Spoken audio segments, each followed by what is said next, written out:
that's all what I'm all about. When the ball's in the box, I'm alive, and then it's the last one. It's just I didn't. To be fair, when I picked up the ball, I was like, "What am I going to do?" And I thought, "Yeah, smash it as hard as I can." And he was doing it again. And I was so happy. So happy. Those were the tones, of course, of a certain Mr. Marcus Forss. No striker in all 4 divisions has scored more goals than that man since he made his debut for AFC Wimbledon in September. This is, of course, the AFC Wimbledon fan show on Love Sport. I am Matt Beadle, and I'm joined by Kevin Borras of the 9 Years podcast. And we also have Hannah Kitcher in the studio with us today. How are you, Hannah? I'm good, thank you. It is just splendid to have you both on. Thank you. What an evening I'm looking forward to, because that's 12 goals in 4 games now, chaps, since Glyn Hodges temporarily took the wheel. Yep. Quite the afternoon. Yeah, I'm going to just cross off my notes because I was going to say about Marcus scoring. It'd be the top scorer in all 4 divisions, but you just said it, so that's an X. No, it's fine. Have I nicked a stat from you? No, it's your show. It's fine. I apologise. No, it's our show. Well, it is our show, but that was your stat. Yeah, no, it's been great. I mean, he scored 12 in 4, previously scored 11 in the 12 before that. I mean, it could be coincidence, it could be lots of different things, but last 4 games we've played, I think, a slightly different type of football. It's not hugely different. We haven't gone completely gung-ho and now we're playing 10 up front, or like Spurs did in the 93-94. 94-95, played 4-1-5. We're not doing that. Glyn Hodges has made slight but very perceptible tweaks and brought a couple of players back in from out of favour. And so far it's worked. All you can say, it's worked so far. It may not work again, but we've been entertained. You say bring back in players that are out of favour, namely Pinnock. Yeah. Wordsworth would have come back in. But Pinnock, I am now on Twitter, Matt. By the way, I know you'd be amazed by this. Oh my word! It's groundbreaking news. No, I tweeted Mitch Pinnock yesterday. Didn't mean to. Mentioned. Didn't mean to. Well, no, I mentioned him in a tweet. Did you at him? Yeah, I didn't mean to do that. I didn't know what I was doing. And then he and I believe his girlfriend have liked what I've said about them. I just said that's his best performance in a Don shirt. And I think it probably was yesterday. But what he did brilliantly yesterday was understated hard work. Now, Mitch Pinnock is not that kind of player. He's kind of a bit flashy. Players with wristbands are always very flashy. You've spoken about Mitch Pinnock before on this show, yes. And his brand. Yeah, but he's a very skillful player. The way he dresses the ball is very noticeable. He's a noticeable player. But yesterday he did a lot of very understated things very, very well. And I think that's a sign of a player who's just worked out what he's there for. And I think it's like a light bulb has come on. And he's thought, oh, okay, well, that's what I'm supposed to be doing. And he was fantastic yesterday. He gave, at one point, Mitch Pinnock gave the ball away in the second half, and everyone applauded. Now, I'll guarantee you, 6 weeks ago, if he'd done that, people would have been, done it again. But he got instant applause from 666 people. An interesting figure. Yeah, I like that. Yes. I'm glad I didn't go. It's clearly lucky. Yes, you would have completely spoiled the stat if you'd gone now. But that was a sign of things going well when someone gives the ball away and everyone applauds, because they applauded the intent that he had. He wanted to do something simple with it and gave it away. Fair enough, no problem. I just think, I don't know whether we have turned a corner or whether there was another corner coming up, but something has changed. It is perceptible and it's led to 3 wins in a row and entertaining football. Absolutely. And we've said many times so far that you don't really want to call it a relegation zone just yet, but if it is any kind of zone, Wimbledon are we now bounced out of it and then back in again. Yeah, we are back in. Well, thanks to Tranmere this afternoon. I couldn't believe that. But no, boy, that's typical, isn't it? But like you said, that's 12 goals in 4 games, 3 wins on the bounce, and had lost all 6 away games prior to yesterday. So to win, and so emphatically win. I mean, listen, it was quite eventful. 3 goals in 13 minutes. Yeah. But Marcus Forss, let's just discuss how good this guy is, because first goal, an opportunist striker's goal. Second goal, he was there at the right time. Third goal, holy crackerjack, what a penalty. Yeah. Now, I've discussed this with some friends of mine. We're actually going to, just in case anyone from Brentford is listening, Marcus Forss is terrible. Oh, God. Well, do you know what? And you guys might be able to shed some more light on this. I don't know. But they were unsure as to what the agreement was with Brentford, because if he continues in the same vein, it is highly likely that with the... I'm not going to say Brentford have got struggles. Ollie Watkins has scored 7 goals this season, for crying out loud. However, Dervisoglu will come in January, and they've got Corellis as well. But both of those players unproven in the Championship. If Marcus Forss continues to score, they could potentially call him back if that's in the agreement. Well, I don't know. But the last thing I heard was it was actually a season-long loan with no recall option. I do hope that's the case, because in all seriousness, he's a class above, really. He's a class above this division. What a coup to get him. Brilliant. I have a question for you. Oh, go on. FIFA, who are the top two players in our squad Right. on FIFA rankings? In the game, Yeah. you're asking someone who's 51. Yeah, but who are the top? Who would you say were the top scoring two Wimbledon players? I'm going to say Joe Pigott and Michael Falevi. No, it's Joe Pigott and Trott. I was going to say Trott, yeah. Is it? But it's interesting. When you say scoring, I thought you meant goals. You said high scoring. I thought you meant goals. You actually meant high scoring, like highest rated, right? highest rated. You know, it's like a video. Yes, game. I do. It's a video game. Thank you very much. Yes, I know it's a video game, a computer game. I've not. The last time I played was the 2011 or 2012 edition, which had Seb Brown and Sammy Moore on the cover. So I'm not going to. The Wimbledon did a special cover, Right. signed, autographed. That was 2012 last time I played, and I made myself in it. And my mum, I made one of my mum with Edgar Davids glasses and grey hair. She played for Celtic. That's why I had that, but I haven't played since. But the point is, Yeah. so they score 65, and then Force is down there on 63. Okay. Trott and Force. So clearly at the beginning of the season, Yeah. Force was lower like rated than And Fellini? Trott. Sorry. Yep. Okay. two loan signings. Yes. And which one? Like, it's interesting to clearly at the beginning of the season it wasn't that there was the kind of that assumption that how it would pan out. No, as of yet, how they would perform. But Force got that contract with Brentford. Got a 4-year contract on the Wednesday, and then joined us. So clearly they've got plans for it. Thomas Frank has said he's the best finisher at the club. I can believe that. He probably shouldn't have said that, in brutal honesty. He probably should have just left it as it was. But he said he needed to go away and learn a bit more about the game. Well, he certainly is. Yesterday was the fact that he turned down a call up for the Finland under-21s because he wanted to play for us. That's a big thing. If you're going to ingratiate yourself to a bunch of fans, that's the way to do it, isn't it? It's not buy them cakes and wave at them and kiss the badge. It's to turn down a call up to an international team. It was under-21s, but he still could have played. He probably would have played for them, but he said, "No, I want to play for Wimbledon." Which is brilliant, and fantastic. What and a he great spoke thing. about that, didn't he? In his post-match, and said, "Look, it was a conversation that we all had, and we decided that for my development and the better for me at Wimbledon at the moment was that I won't do that." But his goals were great. Yeah, the first one, great finish. Second one, he said, was an opportunist, kind of just right place at the right time. But it wasn't just his goals. The performance from all 82 minutes he was on the pitch was just different level. There was one point where there's a terrible, there's a ball punted forward, which Joe Pigott was never going to get in a million years.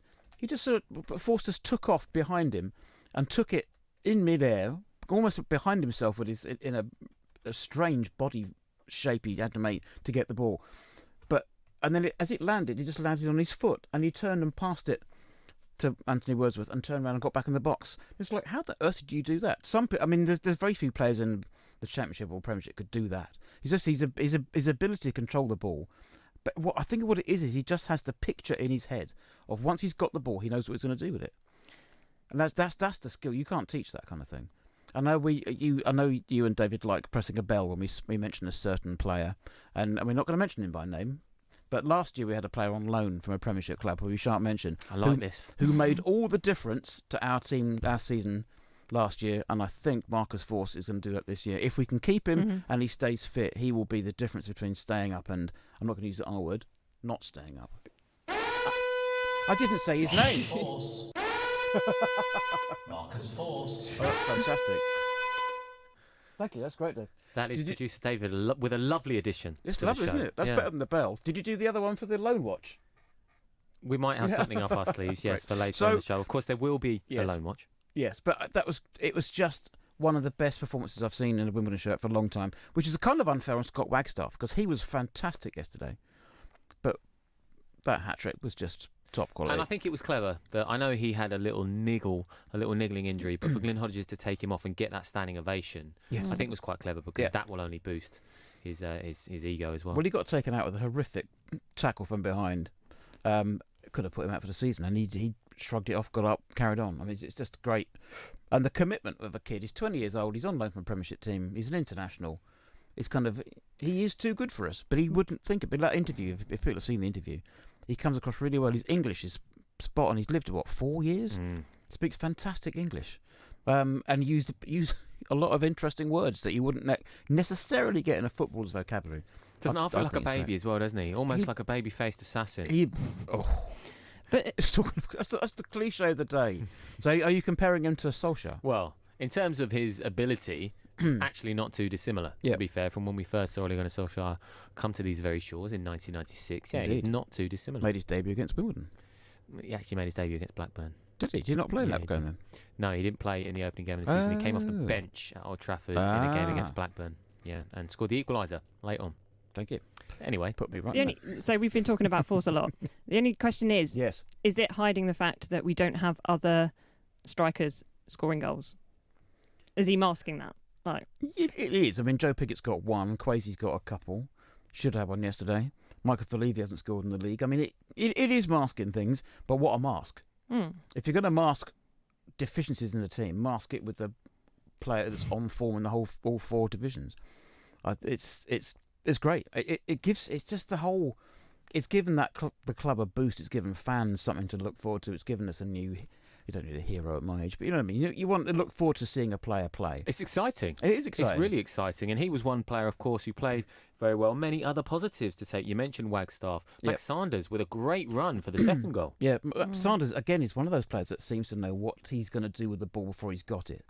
Again, whether you're born with that or whether you can practice it, midfielders in League One tend not to have that skill because that's why they're in League One. Let's be fair. If you're not playing for bottom Premiership team or top Championship, you're playing in League One for a reason, normally. But Sanders has that vision and knows what he's going to do with the ball. And between him and Force, they are top quality, and they make the difference. It's Delaney, didn't you say like there were 8 candidates up for man of the match yesterday? Week 7. We mentioned as the 9 News podcast thing. Every game we put forward 3 candidates for man of the match. Sometimes we can't think of 3, but yesterday there were 7 players mentioned.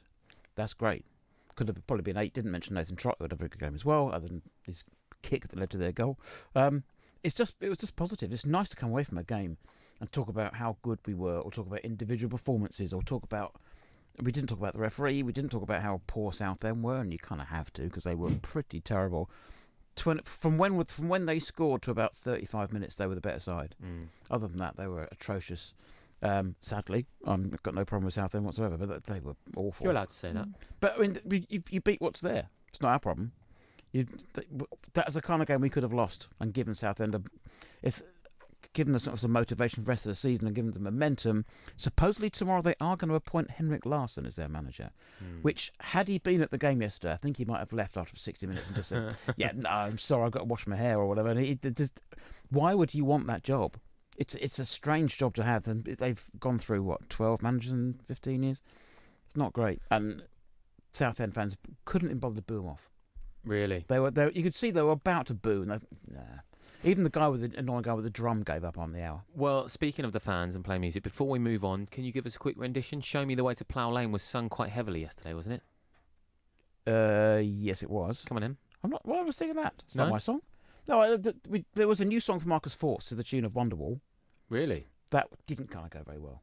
Because Can You Feel the Force by The Real Thing? That's surely the one you should be singing. Yes, indeed. But it's one. I'm not. I sing as a thing, but I'm not going to sing that. No. I tried. This is the AFC Wimbledon fan show on Love Sport. I believe in traditional marriage. I've had 3 of them. Giving your team a voice. Love Sport Radio. You all right, mate? Yeah, I'm fine. Yeah? Really? It's just, there's a massive grizzly bear sitting on you. You sure you're okay? Well, now that you mention it, sometimes we say we're fine when we're not. But with 1 in 4 experiencing a mental health problem, if your mate says he's fine, he might not be. Be in your mate's corner and ask twice. Time to change. You're in leakage, you're in leakage. You're in leakage, you're in leakage. You're in leakage.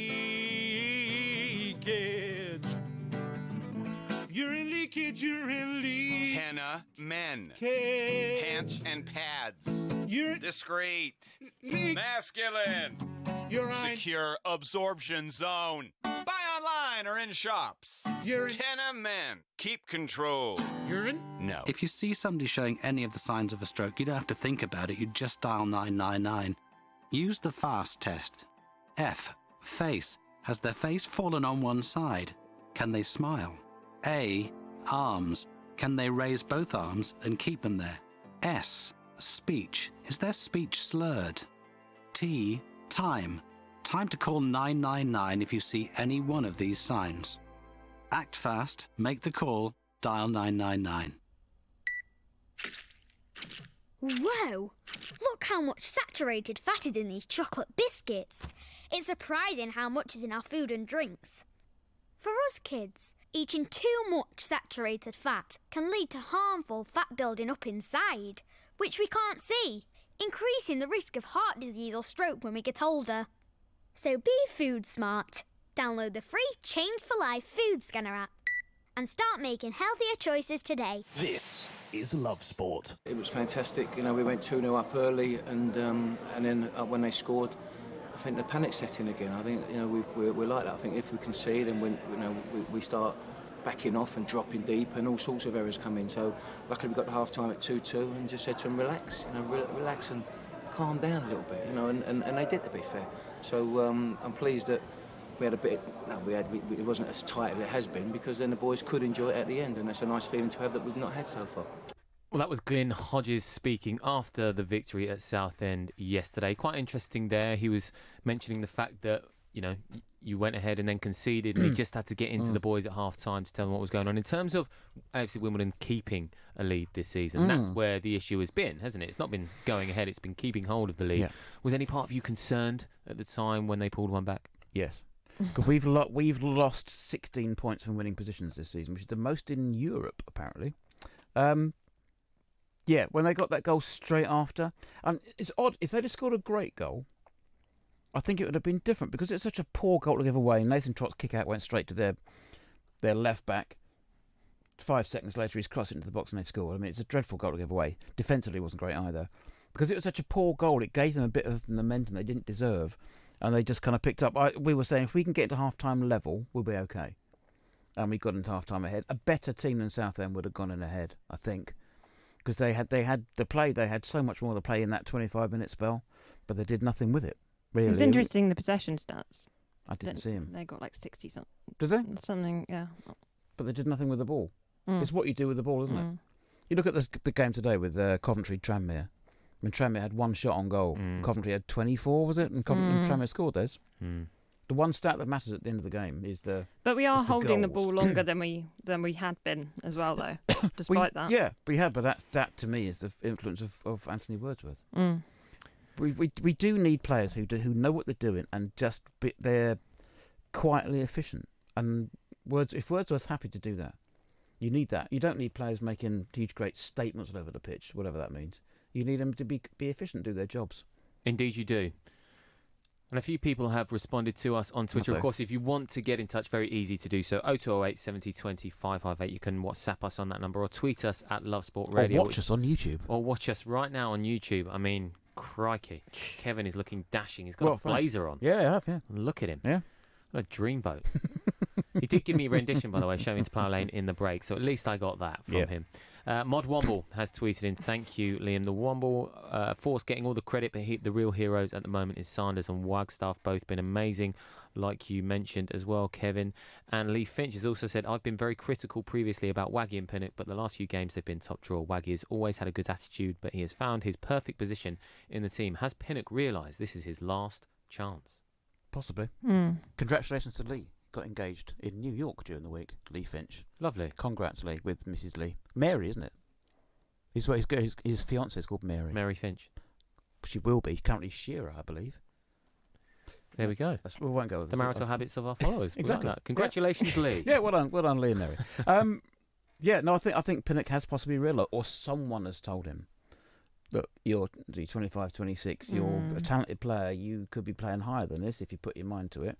If he had Scott Wagstaff's work ethic with Mitch Pinnock's skill, you'd have a very, very good player. I think. I'm not saying Wagsoff's not a good player, but Pinnock has got that extra bit of quality, which he doesn't show often enough. And he's more known for his videos on Instagram of him doing rather stupid and unpleasant things. Hopefully he stopped it now, because most of us in the audience. God, I'm entertaining, aren't I? In the crowd will give our right arm, would therefore not be a player, to be in that guy's position. I'd love to be a footballer. Even at my age now, I started to play. I can barely get out of bed, and yet you can see this player wasting his talent and not giving everything.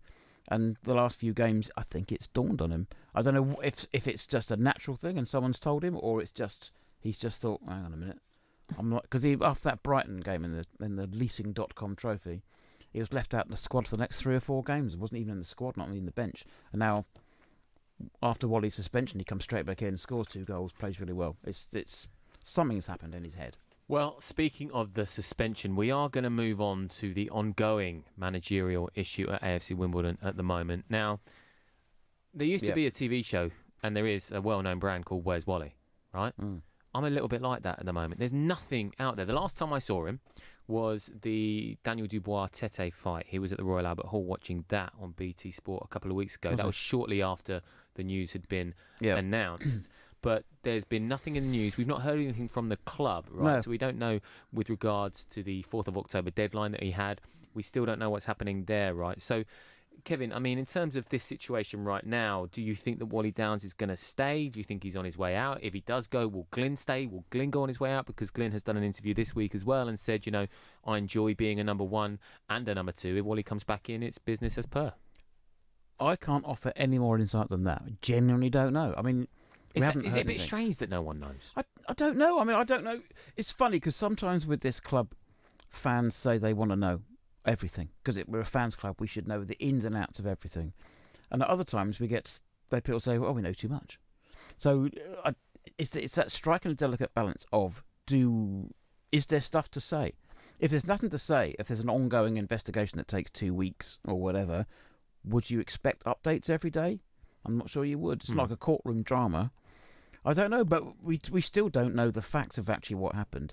There have been newspaper reports of certain statistics and things that he's done and bets that he might have placed on games that might have taken place. We just don't know. No one's got an actual... I haven't got a clue. Generally don't know. I think it'd be a horrible... If it is the end of his manager reign with this, it's a horrible way to go out. Because, I mean... results have not gone our way at all. And you just think, if he were top of the league, if we were 12 points clear at the top of League One, would this be as big an issue? We don't know. If Jurgen Klopp admitted to placing bets on, I don't know, Lithuanian 3rd Division women's football, would he be suspended? He should be, if Wally Downs has been. Oh, absolutely. But would he be? So there's a lot of conspiracy theories, but there are conspiracy theories because nobody actually knows what's going on. The people inside the club presumably know what's going on. Wally must have some idea. But I don't know, it's a tough one. I'm not sure I've got an opinion that's worth venting. We have played better football under Glyn, but as Gary Fletcher mentioned earlier on to me, I wanted me to read something out. He made a really good point that the team, since Wally Smith's suspension, we have played better. We've played 4 games, we've scored lots of goals, we're playing better football. Is that entirely down to Glyn Hodges saying, right, well, Wally's not here at the moment, we're going to play my way? He made 5 changes for his first game. Or is this a point of where Wally and Glyn are talking, but that can't happen? If you're suspended from the club, you can't be involved. They presume they can't even have telephone contact. You presume whether they do or not, we don't know, do we? We don't know, no. We don't know if there's a phone call or if there's a WhatsApp. I mean, I imagine there probably wouldn't be a WhatsApp because there would be record of that. So you just don't know. What's stopping Wally driving to Glyn's house? I don't even know if he lives in a house because he lives in Nottingham, but to wherever Glyn's staying, having a chat, driving home again. Nothing's stopping doing this. You don't think he lives in a house because he lives in Nottingham? That was a bit of a bizarre statement. No, what I'm saying is, pretty sure Glyn Hodges' house. Glyn Hodges' house is in Nottinghamshire. I'm saying he doesn't live there the whole time. He must stay in a hotel, or I don't know where. Hannah can probably tell me. You don't know, do you? No. You might know.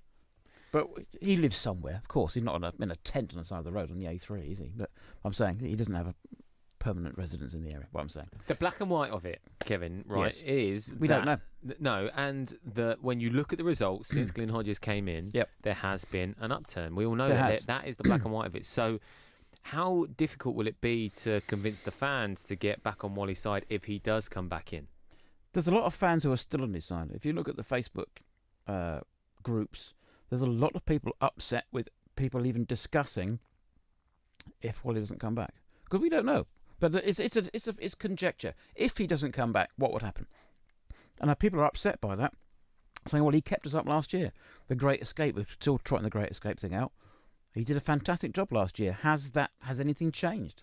What has changed in that time? Has his attitude changed? Have the players that he's brought in not taken to him? Because we said before when Wally came in, he's a divisive character. He's not going to dispute that. He's a divisive character. A lot of people were against his appointment in the first place due to previous things he'd done.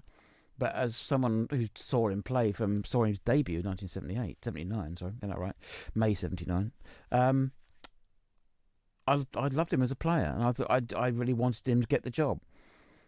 He did a great job for us last year. Now this season's not gone the way we're expecting. There's all kind of stuff. We don't know what's going on. Are there players unhappy? We just don't know. So it's utter and idle conjecture. Conjecture, even can't speak today. It would be a shame if Wally lost his job for this reason. If he doesn't come back and Glyn gets a job, I think everyone will be happy. But as far as I was concerned, they are a package. You don't have one without the other. That's the difficult thing, isn't it? And in terms of how that will affect their friendship, who knows? Yep. It's a professional relationship as well as a friendship. But I think the quotes that we got from Glyn as well is the sense that, he said we've changed the formation. And he said in that game against Peterborough, he just thought, let's have a go here. Yep. And that sort of let's just have it type of attitude as a fan. And we talked about this a lot on the show as well in terms of what you want in terms of entertainment. And that's what he's brought us so far. Yeah. I think we were discussing that the other day. Would you rather lose 3-2 than 1-0? Probably, because you've had something to cheer. You've had 2 goals. There's definitely, I said, it's a perceptible shift in the way we're playing. We attacked very well yesterday. Rochdale was at 3 goals in the first half, and it's just last week was fantastic. It went a bit awry in the second half, but there's more entertainment. We just don't know. I personally, I think Wally deserves to have another crack at it if he's afforded a crack at it. But we don't know whether that's going to happen. But Glyn has done a great job. Everyone likes Glyn. He's not the divisive character. I think the players seem to have taken to him a lot more than they have with Wally, but that's always going to be the case because it's the perfect example of good cop, bad cop. But they've had good cop, bad cops all the way through Alex Ferguson's career. He was the bad cop.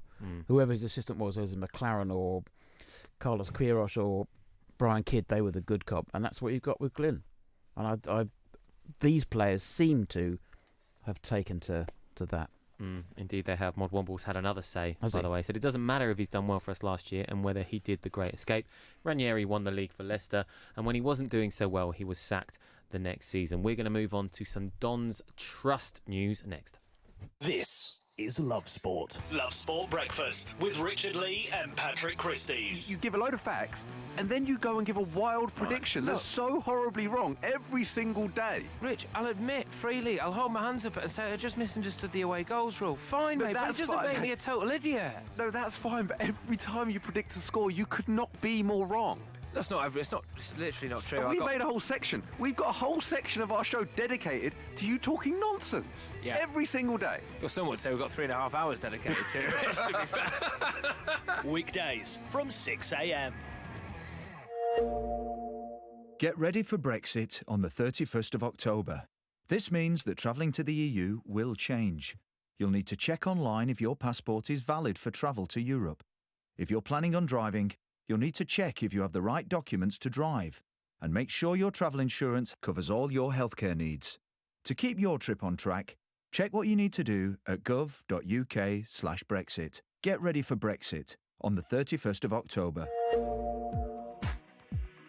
Think the energy price cap will save you money? Think again. You could be saving a lot more on cheaper energy tariffs. Price comparison site A Spokesman Said will show you just how much money you could be saving against your current tariff. Don't throw away your hard-earned money to the energy companies.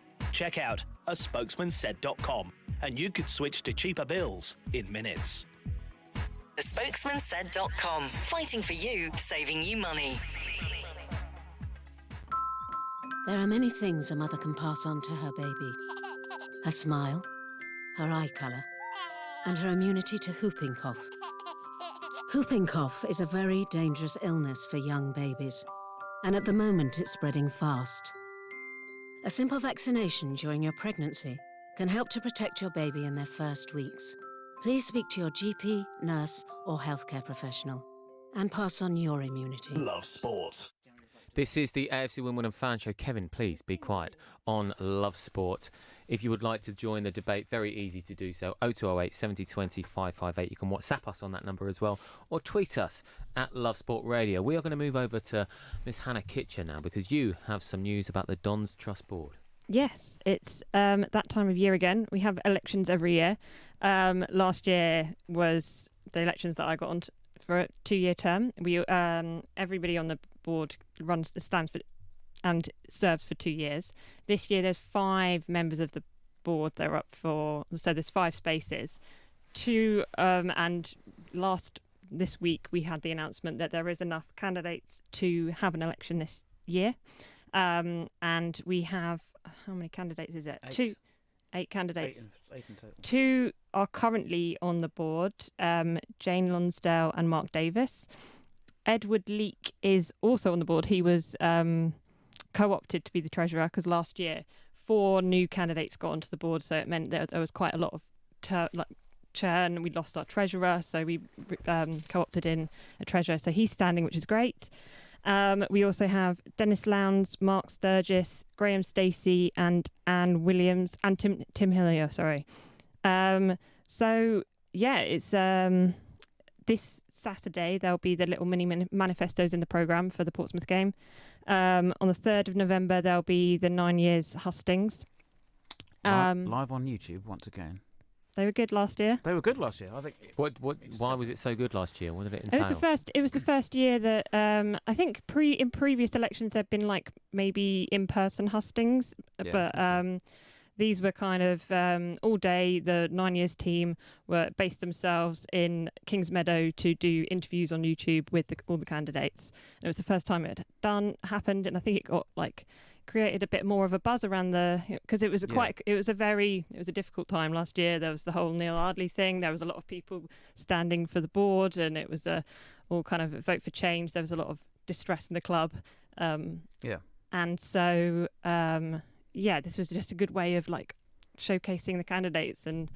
But it put you all on the spot though, because between Nick and I, we interviewed all. Well, there was 11 candidates last year. Two couldn't make the hustings. Matt Breach was ill, and Tim Hillier had another engagement he couldn't do. So we interviewed 9 of the new candidates. I think I did 5, Nick did 4, something like that.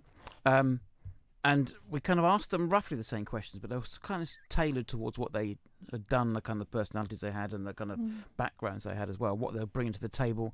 And then we did a fun kind of 60-second quickfire kind of questions. And then people could the electorate could message in and ask their questions as well. It worked really well. But what was fascinating was of those 9 candidates, if you look at the amount of views each one got, those 9 candidates in terms of YouTube views was exactly the order that the election came out in terms of votes. But that doesn't correlation isn't causation. No, absolutely. Spot the comms professional. No, but it was interesting though. No, it is interesting. It's exactly the same. Correlation is not causation. There we go. So I think some people had been concerned that maybe if you're going to click on that video to watch it anyway, it's because you've got an interest in that person to potentially vote for them, and so that you're likely to click on it. It's not like I'm not going to go into it more. You have a master's in this. Come on. No. Come on. No. I'm going to go more into it. Okay. Well, but it was as a study of in demographics and humanity, it was interesting to see that people who you did vote, you had the most votes and you had the most views. That's a fact. Right, you can't. They're looking very sheepish now, but that's true. That's how it showed itself. Because it may not be the same again, but it was an interesting way of the candidates having to be put on the spot, speaking to people, because that's what when you become a member of the Dons Trust Board, you're representing the views of 2,500-3,000 people. It's also interesting though, because it was the first year that had happened, and it has potentially impacted people's willingness to stand this year. I think maybe if I'd have known that was going to happen, it would kind of just happened. I may not have been. I would have been more nervous about it, and sort of a bit more anxious, and like the fact that it happened without, and I like stood and it didn't know it was going to happen, and it happened. Whereas some people have now been like, oh, this is a thing that has to happen if you want to get onto the board. It's a shame if it's put people off, but if, as I said, you're representing the views of people, so you're speaking at public engagements, you are going to be on the radio, you're going to be on TV, you might be addressing a room full of engineers if you're talking about a stadium. So you need to be in a person that's Is that happy. what it is? Is it a test, essentially? A character test? It's not meant to be. It's not like a psychometric test, or the Rorschach test. You put a blob of ink and go, what do you see that? Or I see death and desolation. You're not the person for this job. I think it was just an interesting way of getting their personalities across, because all you get 2 or 3 pages of their writing and you get a picture of them. Okay, that's fine, that's great. But look at the election. How did Donald Trump win the election? How's Boris Johnson going to win the next election? It's personality, isn't it? And it's quite good in that it allows a level playing field for all candidates. So I was perhaps at an advantage in that I'm more on sort of Twitter and other social media. But if you're not on social media as a candidate, then you're all like given the same platform to speak about what you're standing for. Yeah, it was even. I mean, obviously you were very active on social media at the time, and there's some of the candidates weren't. And that's to your advantage. You did a good job with it. And then Rob Crane, very, very popular and very active on social media. They made the most of it. You see, this is where I have a bit of a problem, a bit of an issue. Now, not with the fact that you got elected, because that's wonderful, Hannah, but the fact that we're almost judged a bit by social media these days. If you're someone like myself who doesn't really do social media, never have done, and when I first started out in the media, it wasn't a problem. The more I got into the media, when I was working for various lifestyle magazines in the heart of London, and colleagues would say to me, mate, you've got to get on Twitter because it's really important for your career. And I thought, I don't want to tell people what I'm doing every moment of the day. And if I've just interviewed someone, I've interviewed someone for that publication. I don't feel the need to then share that with everybody just because that's not in my makeup. Not because it's a bad thing. It's just not what I do. So I think my worry in this instance is if you are judging people purely on the fact because they're more active on social media, that's not always the best measure of what that person can bring. No, it wasn't really judging though. It was just how people perceived it. The perception is really important in that. I sound like I'm doing a psychometric test now, but it's not. It's not the case of, well, if you're not on Twitter, then tough. You're not going to get on the board. But it so happened that the candidates that were very strong on social media performed very well on camera as well. So maybe I think it's also like it's nice to have a balance amongst the board of people that are maybe more vocal and can be that kind of presentation of what the board are, and so maybe perhaps open, like I think for a long time the Dons Trust has been what do they do, and how do you contact them. It just it provides another channel for perhaps people that weren't part of a member to maybe think, might as well get involved in that. I agree with that as well. And, it is the modern day. You kind of have to be in tune with that. So if it's a skill that you have, then it's a bonus. You mentioned there in terms of what the board do. That would be my next question to you in terms of what actually do the board do? Because I think with a lot of clubs, people say they're on the board, they're on the trust, and people go, okay, what does that mean? So in kind of very practical terms, we meet monthly. The Dons Trust Board is essentially a group of representatives elected by the membership, and the membership own the club and or own the vast majority of it.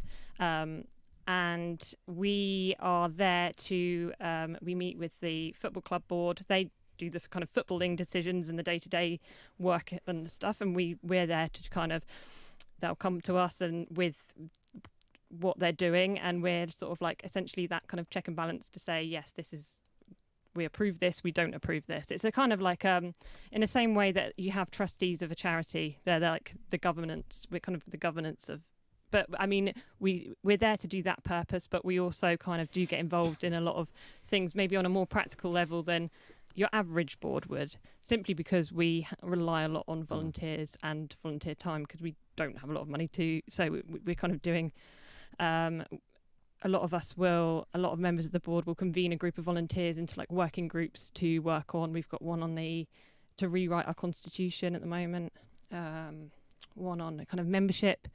Not many clubs will be doing this because they've got enough kind of resource to be able to fund people to actually do this as a paid role. But the fans are the resource, aren't they? Yeah. That's the point. Well, the fans. I won't mention about membership. if you want to vote in the Don's Trust election and you're not a Don's Trust member yet, you can still join and vote. That's the thing. You haven't got to wait like 6 months before you can vote. Join tomorrow, vote, in the election. Okay, and in terms of dates, are there any dates that you need to say right now in terms of letting people know? I think if you're going to be at the game on Saturday by programme, but also there'll be you'll get, if you're a member, you'll get email, and if you receive your information by post, you'll be getting everybody's manifestos to know like who's standing, get to know them, and vote when, I can't remember when it's opening, but I think the voting is it voting in a few 4th of November, something like that, because the hustings are the 3rd. So it's quite a long campaigning period. It is. It's almost like the US presidential campaign. You start like 2 years in advance. Sorry to compare you guys with Trump and Johnson. I'm just saying it's twice you've done that. The cult of personality is a big thing. It's a lot bigger now than it was, But then again, look at Thatcher.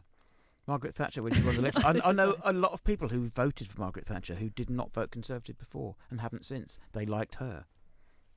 I'm just adding that now. We're getting political now. Sorry, Hannah. You can look away.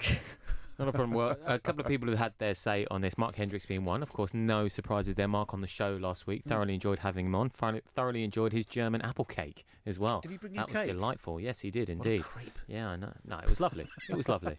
Thoroughly enjoyed it after the show with my cuppa. Absolutely. He did say the main thing about the live hustings for the Don's Trust elections, and I'm sure you can, reiterate this, was the live questioning we could ask the candidates. Don's Trust members could ask the pertinent questions on a platform that was never used before. Yeah. Exactly. Yeah. Yep. And Jane Lonsdale has a good point about being judged on social media. Interestingly, the 2 candidates who were unable to take part live last year were not elected. Oh. Yes. And it's unfortunate. It was one through an illness that prevented him travelling, and one prior engagement that couldn't be broken. It's just bad luck. And they're really. I've known Tim and Matt for years between it, and it's a real shame they didn't get on. But I know the people that got on as well. So it could be the case this year that you end up very soon with 9 newish people on the board. It's probably not in case of some candidates who I think will probably get on, but that's the nature of having an election when you've got that many people on a board. That's kind of cyclical, and at the same time it's also beholden to how the football's going. Because last year was not a great, as you alluded to, off the pitch last season and on the pitch last season was a real upheaval. Bit less this time, but we've still now got the managerial thing going on, and there's always something going on at that time. It's everything. One thing begats the other. There is always something going on in the world of AFC Wimbledon. There is. Absolutely. This is the AFC Wimbledon fan show on Love Sport. We're going to be looking ahead to the Portsmouth clash next, and also a little loan watch. If it ain't broke, break it. Love Sport Radio, the station giving fans a voice. You all right, mate? Yeah, I'm fine. Yeah? Really? It's just, there's a massive grizzly bear sitting on you. You sure you're okay? Well, now that you mention it, sometimes we say we're fine when we're not. But with 1 in 4 experiencing a mental health problem, if your mate says he's fine, he might not be. Be in your mate's corner and ask twice. Time to change. Have you had enough of extortionate energy bills? A spokesman said could help you find the cheapest energy deals on the market. Don't take our word for it. There's hundreds of spokesman said customers who've saved big. Brian from Derbyshire saved £400 on his energy bills, and Tony from Northampton saved a massive £2,800 on his gas and electric. A spokesmansaid.com, the leading price comparison site where you can switch to the cheapest energy tariffs on the market in just minutes. AspokesmanSaid.com. Fighting for you, saving you money. Making small changes to your lifestyle could improve your chances of staying healthier longer. Start now by taking our free How Are You quiz. Just search 1U. Oh, it's okay. Let's face it, when your kids are ill, you'd do anything to help them feel better. But remember, antibiotics aren't always needed. You might not realise it, but taking antibiotics when you don't need them puts you and your family at risk of a longer and more severe illness. Help keep your family well. Always take your doctor's advice on antibiotics. Search NHS antibiotics. All better. Before you set off on a long journey, remember to check your vehicle. Are your tyres correctly inflated? And are the treads deep enough? Have you got enough fuel? Is your oil level right? Checking your vehicle doesn't take long, but can prevent a breakdown or accident, and save you money. So, before you set off on a long journey, check your tyres, fuel, and oil. Highways England, connecting the country. This is Love Sport. Oh yeah, it's time for Kevin's Loan Watch.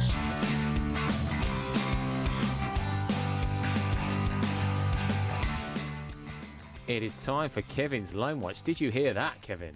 Not yet.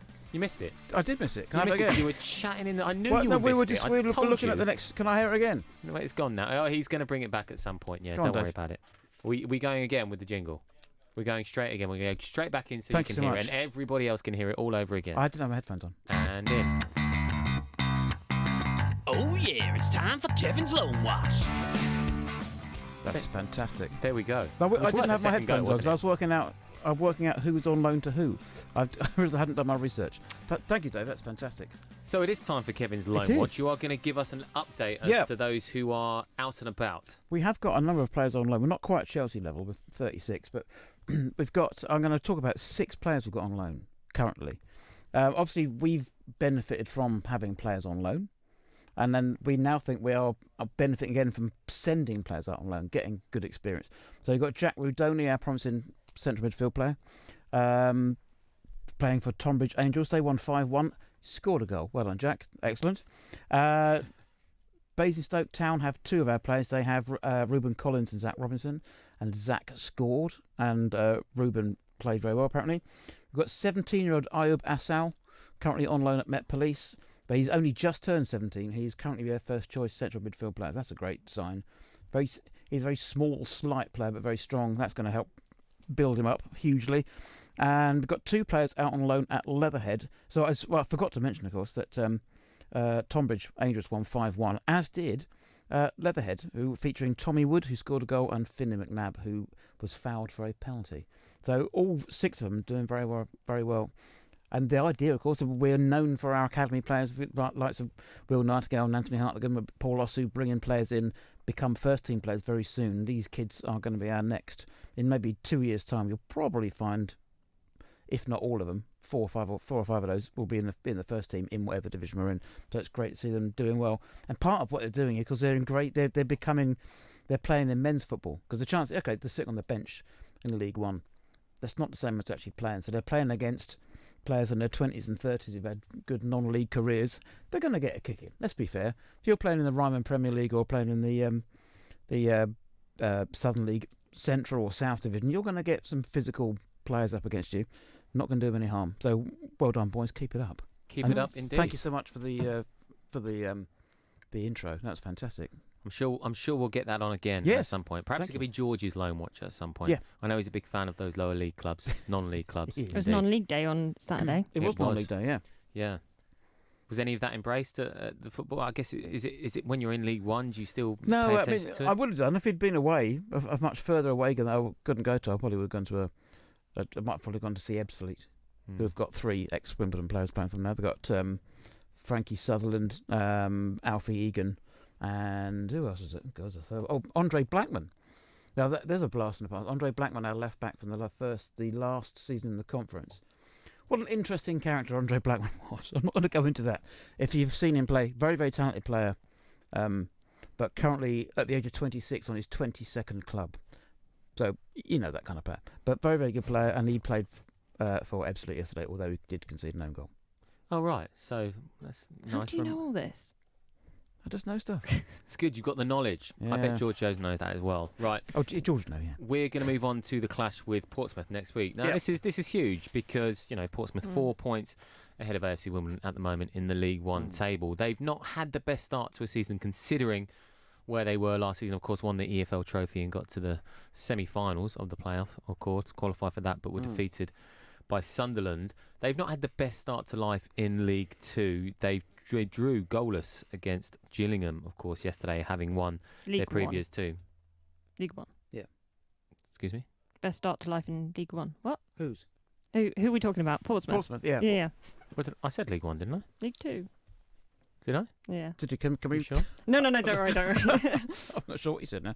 Okay, well, I meant League One. Matt's worried now. Crikey. I thought you said League One. Okay. I'm just hearing what I'm thinking you're going to say. Or I'm inside your head, one of the two. So this is a big clash at the It weekend. is a big clash, yeah. It is. They've had a strange start, Portsmouth, because they should have played Bolton. I think I should have played Bury at one point. They've got a few games in hand, yes. They've got 3 games left. They had 1 game postponed because they should have been playing Bury. They've had 1 game postponed because of international call-ups and 1 game postponed because of an air show, which I think is the best reason to postpone a football match I've ever heard. There's a local air show and the authorities decided it was too dangerous. I can't imagine why. But anyway, so they've only played 10 games. I think they've only played 3 games in a row without being a break so far this season, which is pretty difficult. Everyone should have played 13 by now. And only 5 clubs of the 23 have played 13 games. So that can't have helped. But they spent money in the summer. You think that John Marquis, I think, was a lot of money. He puts himself about, by the way, Marquis. Crikey. Yes, he does. He's a physical player. He does. The idea that he's the song that's sung towards him about him being not quite as good as Gareth Bale, although he looks like him, is a bit unfair because he's a decent player at that level. But he hasn't scored, I don't think, or maybe got 1. They're just not scoring. Their forwards are not scoring. Most of their goals come from midfield or from their defenders. So it's been a surprising amount of money they've spent. Apparently their agents' fees, they spent more on agents' fees than most of the clubs in League 2 have ever spent on players. I think Kenny Jackett's under pressure. But you think, OK, they've played 3 games less, but I thought they'd be in the top 3 or 4 for the whole season. And they're 17th, 18th. So it's a big game for us, a big game for them as well. I think if we beat them, I can see Kenny Jackett possibly being given his jacket.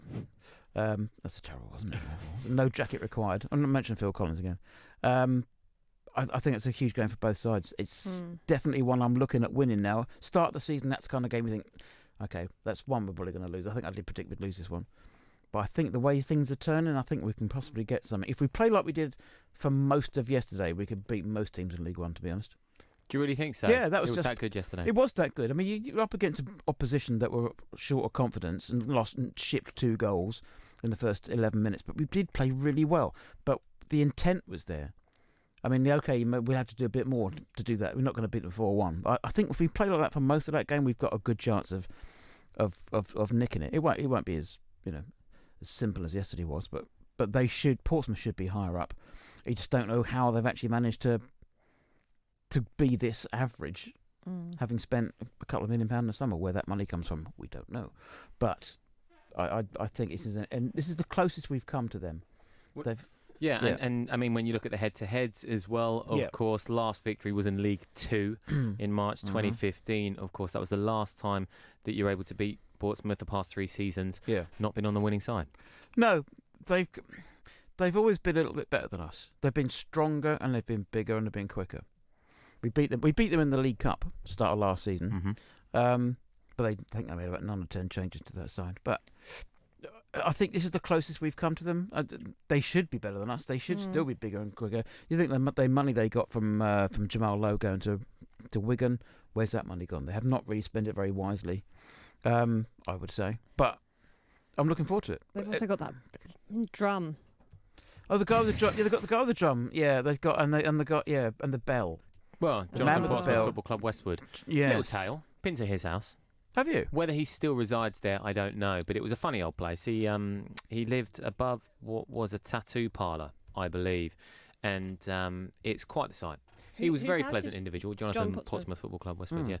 And his house, I mean, many people have seen it, but fully decorated in Portsmouth regalia. His bed, it was a Portsmouth duvet. I could not believe it. Is he a single gentleman, Matt? At the time, he had another half. I don't know about his situation now, but no, he wasn't single at the time. Wow. It was way back when. We're talking like 2008 or 2009 when they were going through their troubles after winning the FA Cup. Maybe a bit later than that, actually. Sorry, about 2010. But we went and almost did like a let's cheer up Portsmouth and sort of went down and took him some gifts.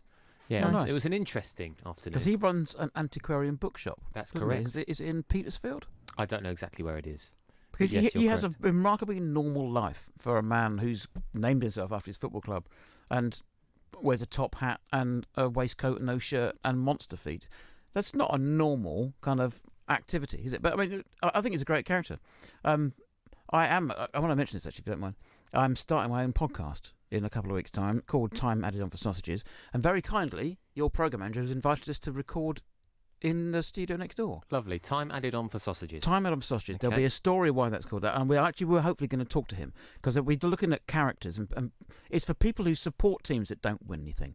like Morecambe or Crawley or Newcastle, those kind of teams. And we've got people who support Ebbsfleet and Orlando City and Alloa, and it's going to be interesting. But time added on for sausages. Sausagepodcast.org will be the website. It's a bit harsh on Portsmouth to say they don't win stuff, though. What did they last win?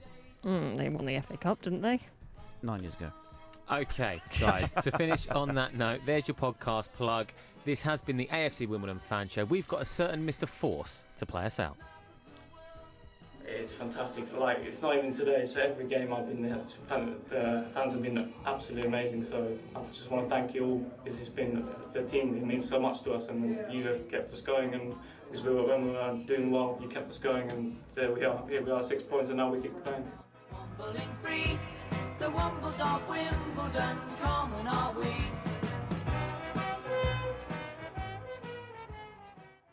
Love sport. You all right, mate? Yeah, I'm fine. Yeah? Really? It's just...